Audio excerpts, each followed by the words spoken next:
Hello, hello.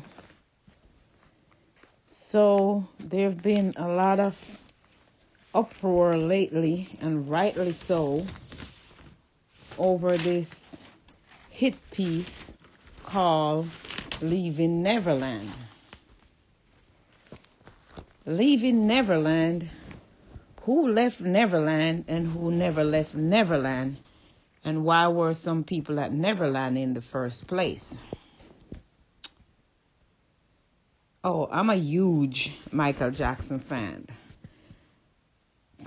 And when this first allegation came out in 93, thereabout, I stepped back at the time. Like, whoa, wait a minute, what's going on with my boy? I have him on my wall in my room, and I keep him in my closet. But this is about what I heard from Michael, what Neverland was about. Neverland was supposed to be the next Disneyland, or similar to Disneyland. And when he went there to tape The Girl Is Mine with Paul McCartney, he decided that he wanted the property and he had a vision.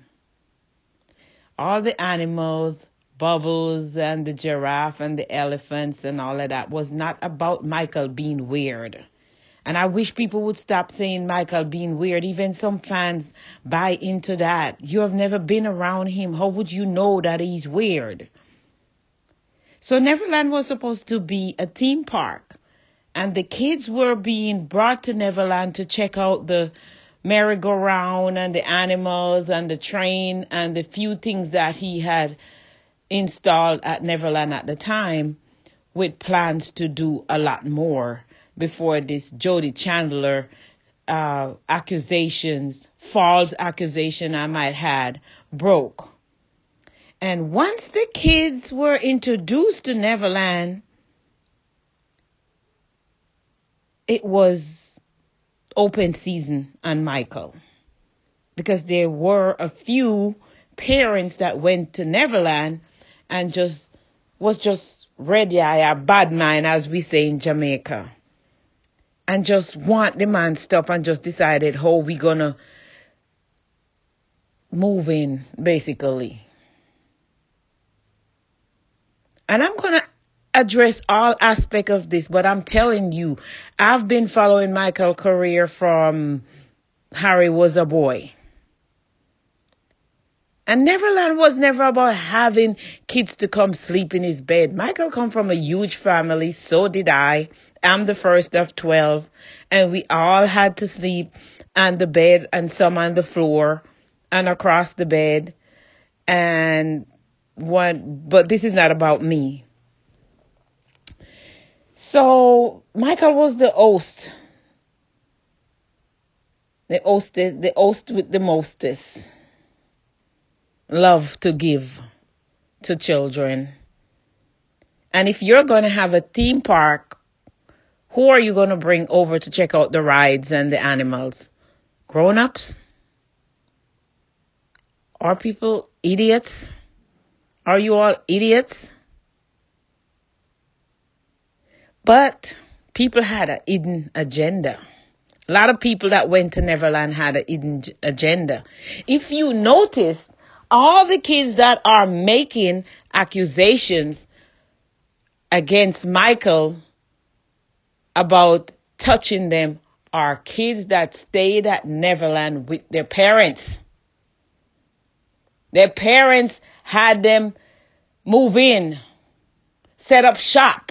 We're not leaving. We're staying here because we want a piece of this and we want a piece of this man. How come none of this happened before Neverland? All of a sudden, Michael woke up one day and was gay and wanted to touch little boys.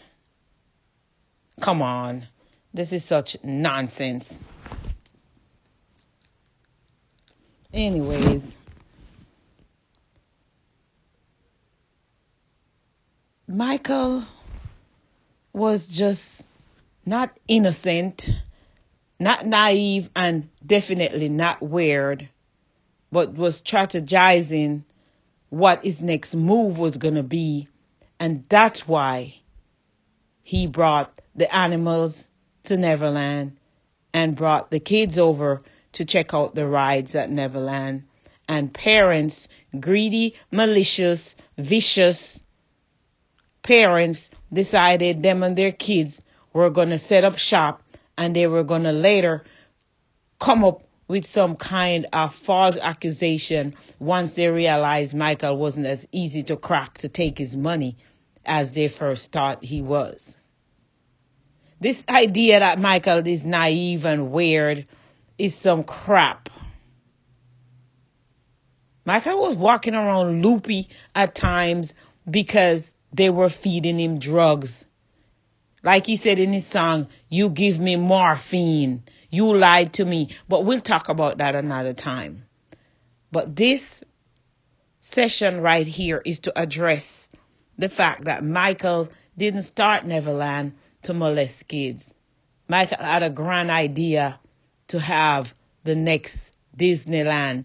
Disneyland, Neverland. Got it? That's what it was about. So stop with the foolishness and the lie and the weird and this stuff. You can't call people weird when you haven't actually been in their presence or spent any time around them to decipher what they do and what is really weird. When you say weird, what do you mean weird? People from large families had to sleep in the bed with other people or sleep on the floor. So that was kind of like, oh, we watching TV and we all fall asleep. Who find a kid sexy? What is sexy about a kid, a 7-year-old kid? But anyways, it wasn't that. Once they got there, they didn't want to leave. They latch on to him. And with his kind heart, he wanted to give kids love. He would never say no to a kid, turn a kid down. Oh, can we stay? Oh, Micheal, can we go on this ride? Oh, can we come in your room? And it's, oh, yes. The man said he wanted kids so bad that he was playing with baby dolls. So that's how much he loved kids. So stop with the Micheal was weird and all that crap. And Wade Robinson, have you heard the new song? Wade Robinson is a coal man. And what's it, James? I can't even say his last name. I'm not even going to try because it's not even worth it. But he was being eaten alive by the lies that he was telling and leaving Neverland. Leaving Neverland. But we'll get into that another time. But Micheal did not do Neverland to rape kids. Micheal didn't rape kids. Micheal was a man. And honestly, Micheal's dick was way too big for any kid. That is just sick and disgusting. Just really not even possible. The story that this man tell. If Micheal was going in on him like that at that age, he would have died. He would have been so sick. Oh, come on, dude. How could you let all that stuff come out your mouth for somebody who love and care for you? I'm out.